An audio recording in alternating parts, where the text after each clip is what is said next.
चलिए हम लोग आज क्या क्या बात करेंगे, हमारे भोजन के पोषक तत्व है ना।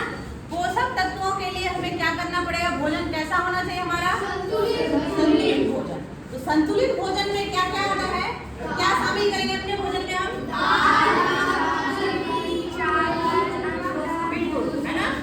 और एक चीज और बताइए कि हमारे भोजन के मुख्य स्रोत क्या है, स्रोत पेड़ पौधे, बहुत अच्छे है ना, बहुत बढ़िया।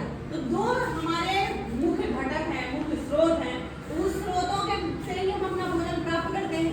पौधों से हम लोग क्या लेते हैं, अनाज लेते हैं, दाल लेते हैं, फल लेते हैं, सब्जियां लेते हैं, है ना।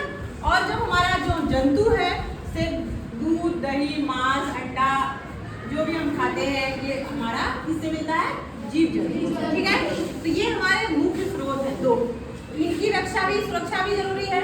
और हम भोजन जो है अपना, ऐसा नहीं है कि हम क्या करें, पेट भर लिए तो भोजन पोषण मिल गया, ऐसा है क्या, नहीं। सिर्फ पेट भरने से कभी भी पोषण नहीं मिलता है। तो पोषण के लिए हमें क्या चाहिए, अपने भोजन में दाल, जो रोज का प्रतिदिन का भोजन है, दाल, चावल, सब्जियां, सलाद, है ना, ये तो चाहिए ही। पानी भरपूर मात्रा में पीना चाहिए।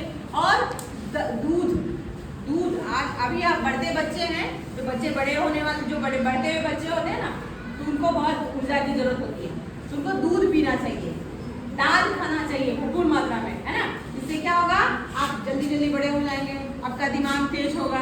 प्रोटीन विटामिन की बहुत जरूरत है आपको, क्योंकि आप लोग खेलते हैं, घूमते हैं, तो बहुत एनर्जी जाता है, बहुत ऊर्जा खत्म होता है आप लोगों का। तो उसी तरह का भोजन आप करेंगे तो क्या रहेंगे, स्वस्थ भी रहेंगे, शारीरिक रूप से भी और मानसिक रूप से भी, ठीक है। मानसिक का मतलब दिमाग से, है ना। जो हमारा दिमाग स्वस्थ रहेगा तब ना तुम अच्छे से पढ़ पाओगे। दिमाग ही स्वस्थ नहीं रहेगा तो पढ़ पाएंगे अच्छे से, नहीं पढ़ पाएंगे। और यदि शरीर स्वस्थ नहीं रहेगा तो तुम अच्छे से खेल भी नहीं पाओगे, खेलने में भी मजा नहीं आएगा, मन ही नहीं लगेगा, तुम तुरंत थक जाओगे, ठीक है।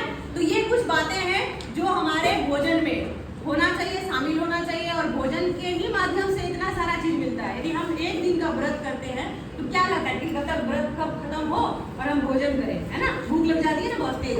तो जैसे कि गाड़ी चलती है, उसको क्या चाहिए, चलने के लिए पेट्रोल चाहिए। तो हमारा शरीर भी एक मशीन है ना, यदि हम इसमें नहीं पेट्रोल डीजल डालेंगे तो क्या शरीर चलेगा, नहीं। पेट्रोल डीजल क्या है, हमारा भोजन, है ना। यदि हम भोजन नहीं करेंगे ताकत ही नहीं मिलेगा। और भोजन भी अच्छा होना चाहिए, बढ़िया भोजन होना चाहिए, और हम लोग उसी के माध्यम से हमारा शरीर चलता है, ऊर्जा मिलती है, हमारे शरीर का वृद्धि और विकास होता है, मानसिक, शारीरिक, हर प्रकार से, ठीक है।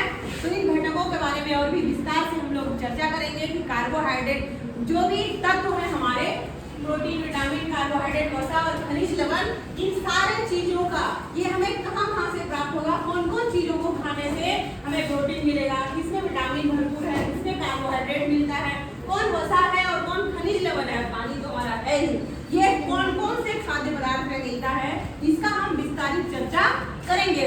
और उसको आप समझेंगे तो आपको पता चल जाएगा कि हमारे कौन से भोजन में कौन सा पोषक तत्व प्राप्त होता है, ठीक है। आज बस इतना ही, और इसके लिए इसका विस्तारित रूप से करेंगे अगली कक्षा में, ठीक है।